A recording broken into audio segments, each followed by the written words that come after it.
Bienvenidos al informativo de Magnificat.tv, dedicado a ofrecer noticias de la Iglesia. Es miércoles 5 de diciembre de 2018. Comenzamos. Esta semana ha aparecido un nuevo libro entrevista con el Papa Francisco. Entre otras cosas, insiste en que los sacerdotes no pueden llevar una doble vida. El Vaticano ha aprobado la realización de un nuevo milagro llevado a cabo por intercesión del beato cardenal Newman, lo cual abre el camino hacia su canonización. El Vaticano y los seguidores de Monseñor Lefebvre han retomado el diálogo, aunque las diferencias doctrinales impiden que se pueda llegar a la unidad a corto plazo. EWTN, la principal televisión católica del mundo, ha logrado derrotar a la ley promulgada por Obama y que le obligaba a financiar abortos a sus empleados. Según un informe presentado esta semana, está en marcha un proceso de sustitución del cristianismo por el Islam, favorecido por la izquierda política. El Papa pide claramente a sacerdotes y religiosos que cumplan el voto de celibato a que se han comprometido y no lleven una doble vida. Esta semana ha salido a la venta el libro La fuerza de la vocación, una entrevista del claretiano Fernando Prado al Papa Francisco sobre la vida consagrada. En una de las preguntas, el Papa responde con claridad sobre el tema de la presencia de personas homosexuales en los seminarios, el clero o la vida religiosa. Explícitamente, dice el Sumo Pontífice, refiriéndose a las relaciones homosexuales, en la vida consagrada y en la vida sacerdotal, ese tipo de afectos no tienen cabida. Por eso, la Iglesia recomienda que las personas con esa tendencia arraigada no sean aceptadas al ministerio ni a la vida consagrada. El ministerio o la vida consagrada no es su lugar. La cuestión de la homosexualidad es una cuestión muy seria que hay que discernir adecuadamente desde el comienzo con los candidatos. Hemos de ser exigentes. En nuestras sociedades parece incluso que la homosexualidad está de moda y esa mentalidad de alguna manera también influye en la vida de la Iglesia. A los curas, religiosos y religiosas homosexuales hay que urgirles a vivir íntegramente el celibato y, sobre todo, que sean exquisitamente responsables, procurando no escandalizar nunca ni a sus comunidades ni al santo pueblo fiel de Dios viviendo una doble vida. Es mejor que dejen el ministerio o su vida consagrada antes que vivir una doble vida. El beato cardenal Newman podrá ser canonizado al reconocer el Vaticano la existencia de un nuevo milagro llevado a cabo por su intercesión.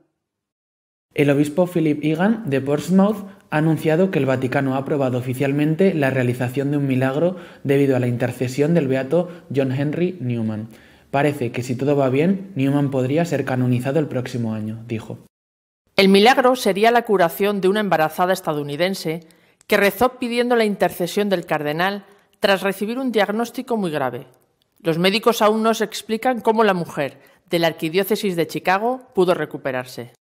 La hermana Kathleen Diet, experta en la vida del cardenal Newman, dijo que el beato era un hombre íntegro, una palabra que no se suele escuchar en la actualidad, pero que significa sencillamente que siguió lo que Dios quería que él hiciera, sin importar el costo, y lo que hizo en su vida le costó mucho. John Henry Newman nació en Londres el 21 de febrero de 1801. Su padre era banquero y su madre pertenecía a una familia de fabricantes de papel. En 1816 el banco de su padre quebró por las guerras napoleónicas y el joven Newman contrajo una grave enfermedad. Tiempo después asumió una posición religiosa protestante. En 1824 fue ordenado sacerdote de la Iglesia Anglicana, en la que sirvió durante años como párroco de St. Clement en Oxford. A finales de 1827 sufrió una especie de colapso nervioso. Poco después, en las vacaciones de 1828, empezó a leer las obras de los padres de la Iglesia. Entró en el movimiento de Oxford, que trataba de demostrar que la Iglesia anglicana descendía de los apóstoles. Esto le hizo reflexionar sobre la Iglesia católica y asumir una postura cada vez más cercana a la comunión con Roma. En 1843 se retractó formalmente de sus ataques a la Iglesia católica. 2 años más tarde, en 1845, se convirtió al catolicismo. Fue ordenado sacerdote el 1 de junio de 1847 en Roma. Fue creado cardenal el 15 de mayo de 1879. Murió el 11 de agosto de 1880. Benedicto XVI lo beatificó el 19 de septiembre de 2010. Los lefebristas y el Vaticano han vuelto a reunirse para debatir sobre las cuestiones que les separan. La reunión concluyó con la constatación de que las diferencias doctrinales impiden la unidad. El Santo Padre ha recibido en audiencia a Monseñor Guido Pozzo, secretario de la Pontificia Comisión Ecclesia Dei, encargada del diálogo con los lefebristas. La audiencia tiene lugar una semana después del encuentro del padre Davide Pagliarani, superior general de la Fraternidad Sacerdotal San Pío X, con el cardenal Luis Ladaria, prefecto de la Congregación para la Doctrina de la Fe, y el propio Monseñor Pozzo. El encuentro permitió al cardenal Ladaria y al padre Pagliarani encontrarse por primera vez y evaluar el estado de las relaciones entre la Santa Sede y la Fraternidad San Pío X, desde la elección de su nuevo superior general, en julio pasado, en el que sucedió a Monseñor Bernard Feiley. Durante la reunión con las autoridades romanas se recordó que el problema fundamental es en realidad doctrinal. Debido a esta divergencia doctrinal irreducible, durante los últimos 7 años, ningún intento de redactar un borrador de una declaración doctrinal aceptable para ambas partes ha tenido éxito. Algunos de los mayores obstáculos por parte de los lefebrianos han sido el reconocimiento de una parte del Concilio Vaticano II, en especial los pronunciamientos sobre la libertad religiosa en la Declaración Dignitatis Humanae, así como la Declaración Nostra Aetate. Después de años de lucha, EWTN ha vencido a Obama. No tendrá que pagar abortos a sus empleados como exigía la ley sanitaria aprobada por el hoy ya expresidente norteamericano. La cadena católica de televisión más grande del mundo, EWTN, en su demanda contra el mandato abortista del Departamento de Salud, emitida cuando era presidente Barack Obama, no está obligada a proporcionar anticonceptivos, esterilización ni fármacos abortivos a sus empleados en los planes de seguro médico. La Corte de Apelaciones para el 11º Circuito de Estados Unidos emitió una orden el jueves 29 de noviembre que anula una decisión contra EWTN, la cadena católica de televisión más grande del mundo, en su demanda contra el mandato abortista del Departamento de Salud, emitida cuando era presidente Barack Obama. Casi 7 años y 2 administraciones después, el Gobierno y las Cortes han visto que la EWTN siempre ha dicho que el mandato del Departamento de Salud fue un intento inconstitucional de obligarnos a violar nuestras firmes creencias. Este es el resultado correcto para EWTN y para todos aquellos que valoran la libertad religiosa en Estados Unidos, ha asegurado la emisora. El Islam sustituirá al cristianismo en Europa, según un informe presentado esta semana por el Observatorio del Cardenal Bantuan. El Observatorio Cardenal Bantuan ha publicado un informe sobre el Islam político y la problemática que va a generar en Europa, que ha dejado de lado cualquier tipo de valores. La islamización pacífica y silenciosa, el multiculturalismo y el intento de introducir leyes islámicas en las legislaciones europeas son algunos de los aspectos en los que profundiza el informe. El 10º informe del Observatorio Cardenal Bantuan, dedicado al Islam político, abre una nueva pista, es decir, no solo se pregunta sobre la realidad del Islam político, sino que también analiza su compatibilidad o incompatibilidad con los principios de la doctrina social de la Iglesia.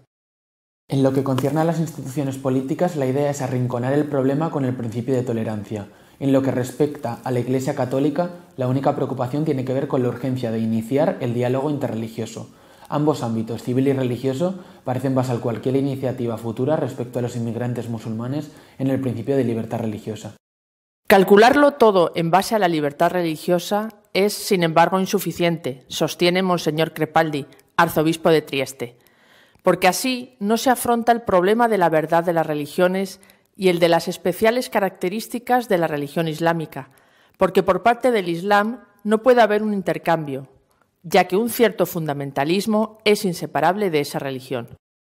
Tampoco hay que subestimar, siempre según Crepaldi, las presiones de los nuevos partidos de matriz islámica, que desean introducir en las legislaciones europeas elementos del derecho islámico y de la ley islámica, Sharia. Los musulmanes están dispuestos a exportar sus principios religiosos a la política y la sociedad. El arzobispo de Estrasburgo, Monseñor Luc Ravel, afirma que está en marcha una gran sustitución, resultado del bajo índice de natalidad de los franceses respecto al de los musulmanes. El periodista Giulio Meotti denuncia que está en marcha la islamización pacífica de Europa a través de las mezquitas, el proselitismo, la demografía, el multiculturalismo y la sustitución. En 1970 las mezquitas en Francia eran un centenar. Hoy son más de 2.450. Stefano Fontana, director del observatorio, considera que la situación actual se debe, por una parte, a esta Europa, complaciente y sin pretensiones, y por la otra, la comunidad islámica, convencida y decidida. La debilidad occidental es debida también al hecho de que Europa se niega a conocer el Islam. Sobre cada cuestión conflictiva desciende el silencio. Poligamia, derecho paralelo de la Sharia, condición de la mujer. Hay solo un vago sueño difundido, según el cual existiría un Islam moderado. Pero, afirma Fontana, ni en el texto del Corán, ni tan siquiera en las palabras y en los actos de Mahoma, hay sitio para un Islam moderado. Se llega, por lo tanto, a una pretensión absurda. Occidente llama integración a la imposición a los musulmanes de una incoherencia respecto a los principios de su religión. Según la corriente dominante occidental, la cuestión de la migración se resolverá con la libertad religiosa y la tolerancia. Tampoco la Iglesia es ajena a esta lógica, explica Fontana, cuando no va más allá de la propuesta del diálogo interreligioso y la sociedad multicultural.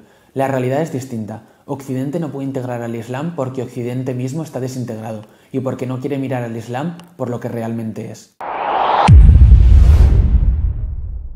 Nuestro editorial de esta semana está dedicado a comentar la actualidad de la obra y del pensamiento del beato cardenal Newman, que podría ser canonizado en breve. Esta semana hemos sabido algo que es realmente importante, y por lo menos para mí, y estoy seguro que para muchos, motivo de una gran alegría. La Iglesia ha reconocido un milagro, un segundo milagro, por intercesión del ya beato John Henry Newman. Este milagro, el hecho de que reconozcan este segundo milagro, le abre la puerta a la canonización. Repito, un hecho extraordinario, porque aunque para muchos el beato Newman, futuro santo, San John Henry Newman, sea un desconocido, sin embargo es un personaje de una extraordinaria importancia en la historia reciente de la Iglesia. Hasta el punto de que, al menos según mi opinión, tendría y merecería ser declarado doctor de la Iglesia. Newman, inglés del siglo XIX, clérigo anglicano, que empezó en la sección del anglicanismo más protestante, que incluso tuvo expresiones durísimas contra el Papa. Sin embargo, poco a poco, allí un hombre intelectual dedicado al estudio, ligado a la Universidad de Oxford, poco a poco fue entendiendo que esa situación en la que ya se encontraba a principios del siglo XIX la Iglesia anglicana era una situación que la iba a llevar a la desaparición, a la destrucción. Junto con algunos amigos fundó en Oxford un movimiento que recibió el nombre de la universidad, el movimiento de Oxford, y que, repito, ellos, y ese movimiento lo encarnaba, se daban cuenta de que el liberalismo y el secularismo en el que se estaba entonces ya metiendo la Iglesia anglicana iba a terminar con ella. Intentaron, con el movimiento de Oxford, intentaron frenar esa deriva secularizadora. Intentaron frenarla volviendo o procurando volver a las raíces de la primitiva Iglesia, cuando había solo una Iglesia, no se habían producido las divisiones que llegaron después, las divisiones con los ortodoxos, o en el siglo XV las divisiones con los luteranos o con los anglicanos. El momento más conocido de ese movimiento de Oxford, cuando realmente se da a conocer a la opinión pública, es cuando uno de los miembros del movimiento, John Keble, pronuncia en 1833 un sermón que conmovió a Inglaterra, la apostasía nacional, en el cual, de una forma explícita, decía: si seguimos así, Inglaterra dejará de ser anglicana, es decir, la Iglesia anglicana, que es una Iglesia alejada cada vez más de sus raíces cristianas, es y será una Iglesia que no interese a nadie y que, por lo tanto,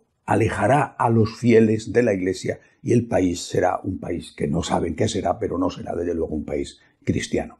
Ese es el inicio, el arranque del movimiento de Oxford.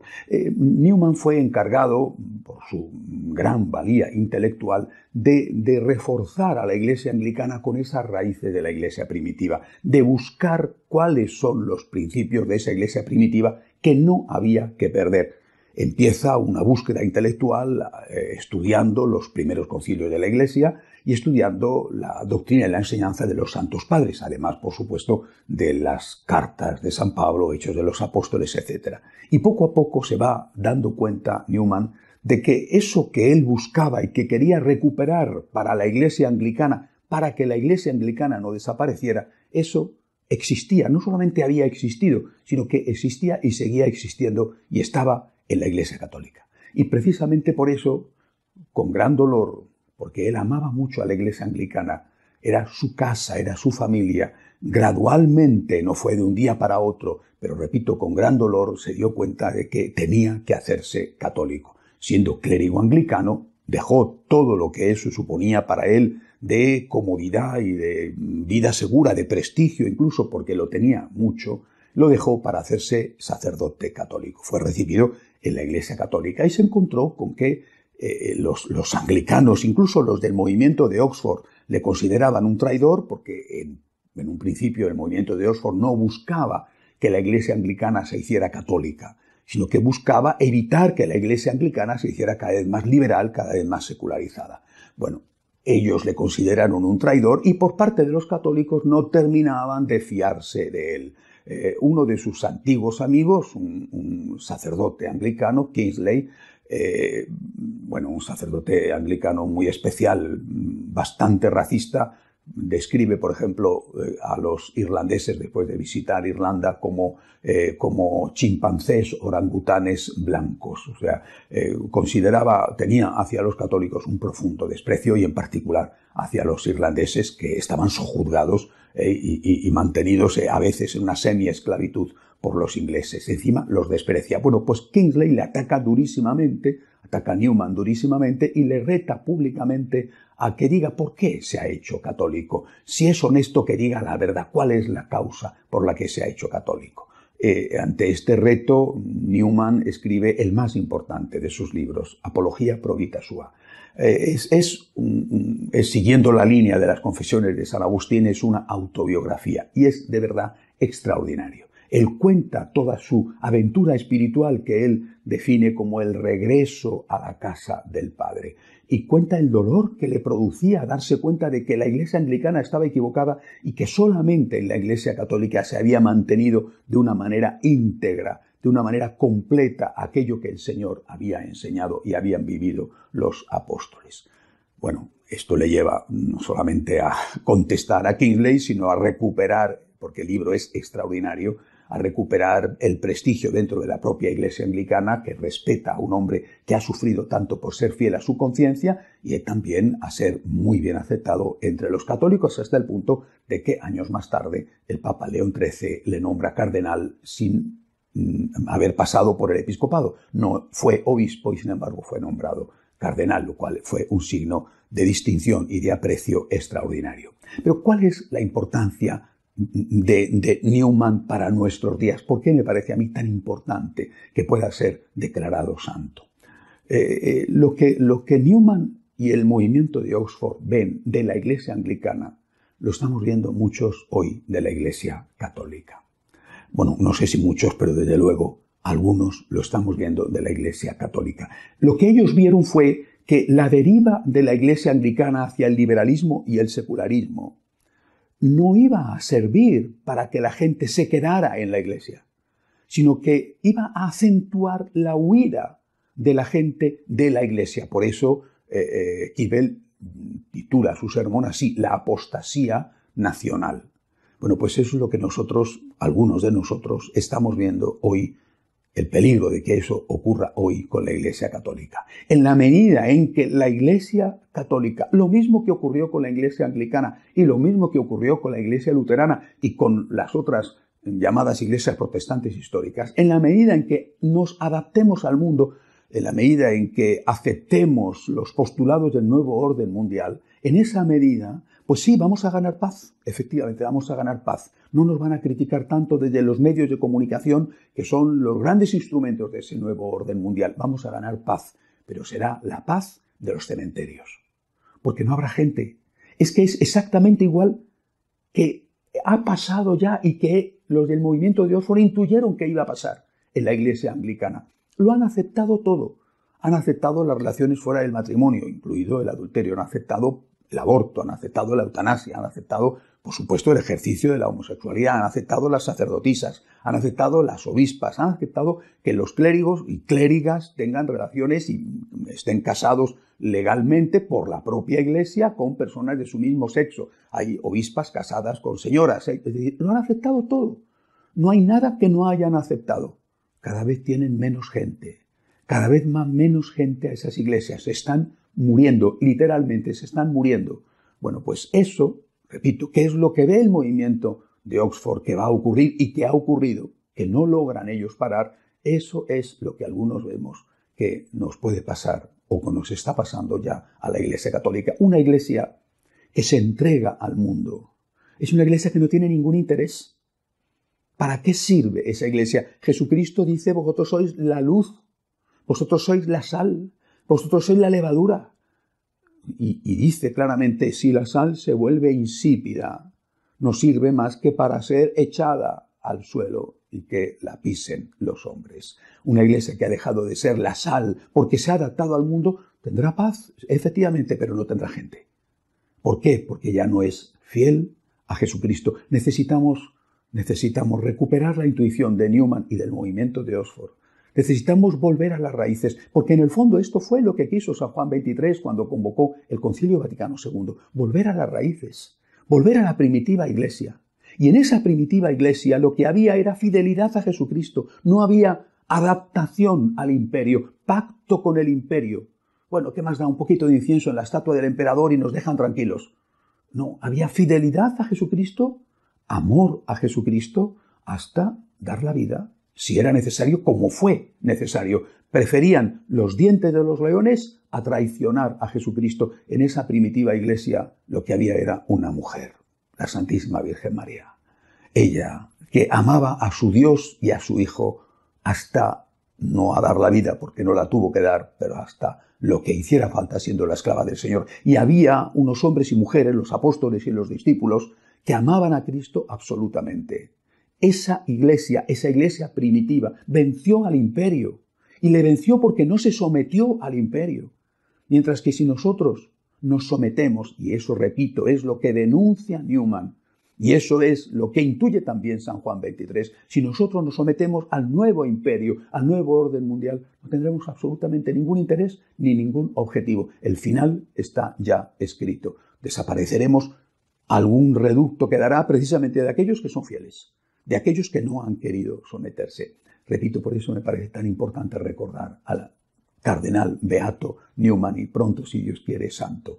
Tenemos que volver a nuestras raíces, tenemos que volver a la Virgen, tenemos que volver a los padres de la Iglesia, tenemos que volver a los santos para evitar la apostasía, la huida masiva de los católicos a las sectas, en algún caso, a la increencia en otros casos, que ya se está produciendo. O volvemos a los orígenes o la apostasía, por desgracia, estará servida. Hasta la semana que viene, si Dios quiere. Si desean estar al día de lo que va sucediendo en la Iglesia, pueden hacerlo en nuestra página web de noticias católicosonline.org. Hasta la semana que viene, si Dios quiere.